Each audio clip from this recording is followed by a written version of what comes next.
Yes, Sridevi Vijay Kumar గారిని ఇప్పుడు మాట్లాడవలసిందిగా కోరుతున్నాం. అందరికీ నమస్కారం. Bad boy Karthik April 17th థియేటర్స్లో రిలీజ్ అవుతుంది. చాలా హ్యాపీగా ఉంది ఫైనలీ సినిమా వస్తుందనేది. అండ్ మా ప్రొడ్యూసర్కి శ్రీనివాస్ గారు, ఈ సినిమా నుంచి మీరు ఇంకా చాలా సినిమాలు ప్రొడ్యూస్ చేయాలి, మీ ప్రొడక్షన్ నుంచి చాలా మంచి సినిమాలు రావాలి. I'm wishing you all the very best. And my entire cast and క్రూకి చాలా thanks. Entire journey was a long journey, ఒక మంచి ఎక్స్పీరియన్స్. డెఫినెట్గా ఈ సినిమాలో ఒక మంచి క్యారెక్టర్ నాది, మీకు చూసిన తర్వాత తెలుస్తుంది. అండ్ శౌర్య గారు, ఆయనతో వర్క్ చేయడం first time, but such a talented actor and చాలా ఎంజాయ్ చేశాను వర్క్ చేయడం. రసూల్ గారు, thank you so much. So మీరందరూ తప్పకుండా సినిమా చూసి ఎంజాయ్ చేస్తారు అండ్ మీ బ్లెస్సింగ్స్ మా సినిమాకు ఉండాలి. Thank you so much. Thank you so much Sridevi గారు. Very much looking forward to see you in the film.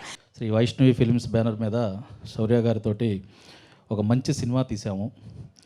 So మేము we are very proudly to announce, ఇది జీ వాళ్ళకి మొత్తం చూపించి, మేము సినిమాని చూపించిన తర్వాతే వాళ్ళకి ఓటీటీ అన్ని రైట్స్ ఇస్తే వాళ్ళు కావాలని చెప్పి మేము డిస్ట్రిబ్యూషన్ కూడా మేమే చేస్తామండి, చాలా బాగుంది సినిమా అని చెప్పి తీసుకున్నారు. We are very happy to announce.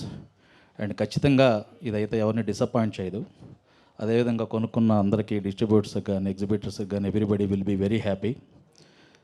అదేవిధంగా మాకు అంతా చాలామంది చాలా మాట్లాడాలి యాక్చువల్గా, but I will take some other time.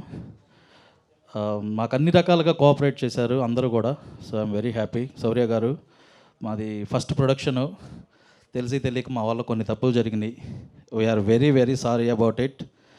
But మీరు మాకు చాలా సపోర్ట్ చేశారు అన్ని రకాలుగా కూడా. I wish to work with you again as you said. డెఫినెట్గా మీకు ఇది ఖచ్చితంగా ఒక మంచి సినిమా. తను శౌర్య గారి కెపాసిటీ ఏంటంటో మీరు చూస్తారు. యాక్చువల్గా action out and out is going to entertain us again. ఒక చెలో తర్వాత మళ్ళీ అంత మంచి హిట్ తనకు రాబోతుందని చెప్పి నేను ఖచ్చితంగా నమ్ముతున్నాను.